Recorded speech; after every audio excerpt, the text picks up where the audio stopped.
skali. Diz, limang fatos skali.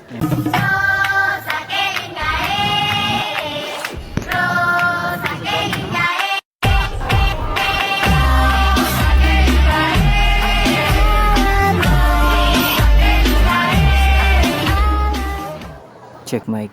What's up mga kart? Welcome ulit sa ating mini vlog. Ngayon lang ulit tayo nakapag-vlog dahil alam yun na yun. Ngayong araw nandito tayo sa South Mall para mamasyal. Nung nakaraang araw sumeldo tayo sa ating Facebook account. Dahil pinaghirapan at pinagpaguran din natin yon, bigyan natin ng gift si Art Hand. Matagal-tagal din kami naglakad dito sa SM para mag-canvas ng mga camera. At isa lang yung store na nakita namin na may ganong camera. Dito sa Potoleni. Joke lang. Ayan, pagpasok nyo ganito ang itsura niya sa loob. Ang daming pictures and frames. Hindi ko lang napakita sa inyo yung mga tinda nilang camera, pero ito na yung bibili natin. Tsaka may free pa siyang memory card. Alam nyo ba yung previous natin, yung memory card na yun nagkakahalaga ng 1,595. Biruin nyo yun. Bago buksan yung ating unit, kailangan muna magbayad. Pa-check mo lang.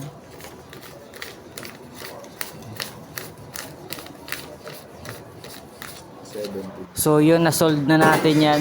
GoPro Hero 10, akin ka na. Ayan, bubuksan na nung nag-assist sa atin. So sabay-sabay tayong ma-excite. Tana! Wow! Ito pala yung laman ng ating GoPro. Nandyan ang yan, cable, meron siyang battery, mga mount, at yung unit natin na GoPro Hero 10. Kung naamoy nyo lang yung unit mga kart, napakabango. Bali yan siya. Tapos lagayin ng battery niya sa harap. Lagayin nyo lang. So yun mga kart, wala siyang extra batteries. So nag-iisa lang siya, single, parang ikaw. Tapos lagayin ng SD card niya sa dito. Lagay mo na din.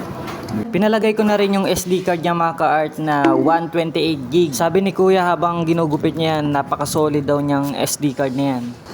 Okay lang po kahit data. Tapos ito naman yung power button niya sa. Ay, ito pala.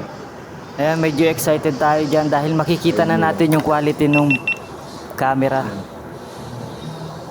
Oh, ba? Kasi lobat pa siya. At yun, lobat yung ating unit. Lobat pa.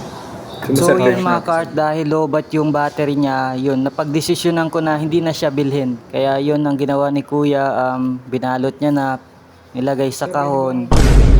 At yun, umalis na kami nun dahil yun, lobat yung camera. Hindi na namin binili. Sorry.